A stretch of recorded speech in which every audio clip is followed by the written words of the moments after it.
আজ কলেজে একটা জরুরি কাজ ছিল।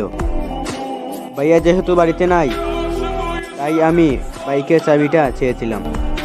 আমি আবার সচরাচর বাইকের চাবি চাই না, কারণ ভাইয়া যখন কোনো কাজ দিতেন বাইক দিয়ে পাঠাতেন, তখন ভাবি অন্য নজরে তাকিয়ে থাকতেন। এটাই স্বাভাবিক, কারণ বাইকটা যে বাপের বাড়ি থেকে দিয়েছে ভাইয়াকে চলাফেরা করার জন্য, সেখানে ভাবি তো বাইকটাকে যত্ন করে দেখাশোনা রাখবেন। তাছাড়া বাপের বাড়ি থেকে কিছু নিয়ে আসলে তার যত্নটা একটু ভালোভাবে করা হয়, একটু আগলে রাখার চেষ্টা করে।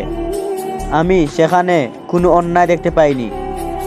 ভাইয়ার বিয়ার পর আমি বুঝতে পেরেছিলাম ভাইয়ার ইনকামে চলার আশাটা আমাকে ছেড়ে দিতে হবে। আমি যথেষ্ট বড় হয়েছি, কিছু করার ক্ষমতা আমারও আছে।